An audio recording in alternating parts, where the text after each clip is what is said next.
I know where that wood goes. Yeah? Right in here, man. Oh yeah, wood of the beloved. Yep. Hey James, how do you help other people get in touch with the beloved? Well, I don't know that I do, but ideally I would think that if I could, it would be about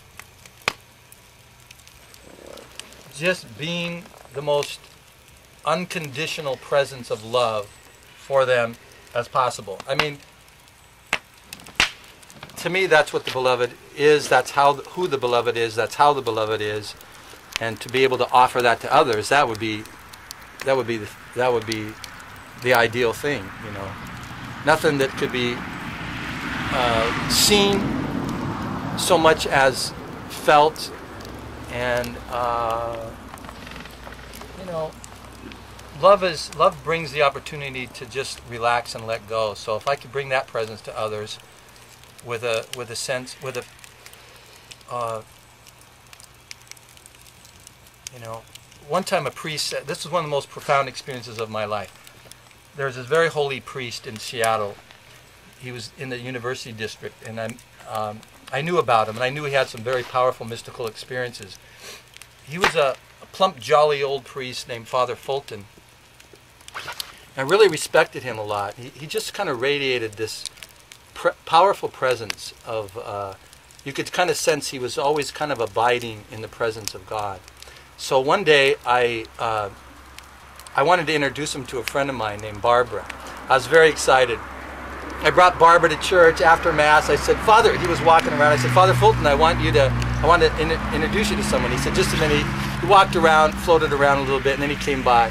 And he was just like the epitome of an old friar right out of a movie, like of Robin Hood or something. You know, he's kind of this round figure with a little rope around it. And he finally came up to us. I said, Father, I said, this is my friend Barbara. And he could barely, he was like in a state of bliss or something. He just looked at her and he said, let me love you. And then he just quietly walked on and up into the priory. And I was stunned. I was stunned because I literally heard, those were the words of God, who is eternally speaking to us, moment to moment, with that exact same phrase, let me love you. And I thought, if there's one phrase to meditate upon for the rest of my life, it was this phrase of God saying, let me love you. And how, you know, for our own reasons, for our own sense of guilt, our own sense of separation from God that we'll someday get back to, we'll grow to God, we'll get to heaven someday. This simple phrase, bringing it all home, let me love you. You know, we talk about loving God, wanting to do this, but, you know, really, in order to do that, you have to feel loved first. That love, letting God love us, from that will spark everything. We won't even be able to help ourselves in loving. Those who have been kissed that way are on fire for the rest of their lives. And so that was one of the most profound experiences of my life, and that phrase still haunts me to this day.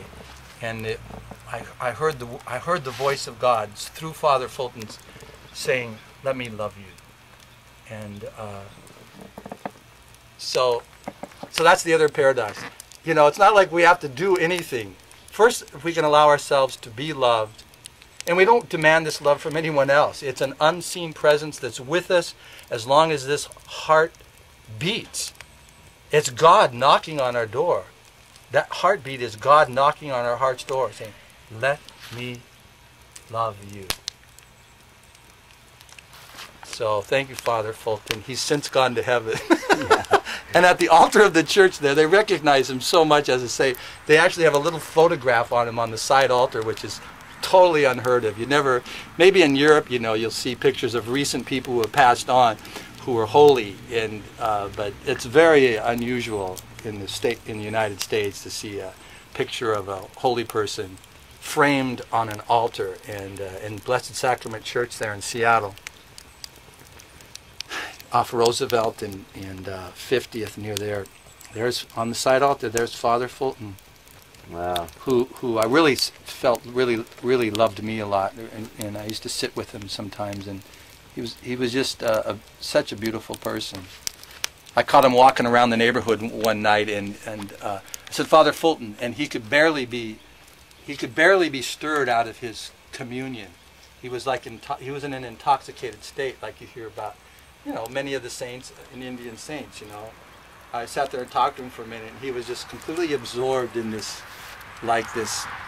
uninterrupted state of blissful communion with God. And so, I've met a number of saints that come from various places, a lot from India, but he's one of our homeboys. Father Joseph Fulton, we love you. Gotta love you. Let me love you.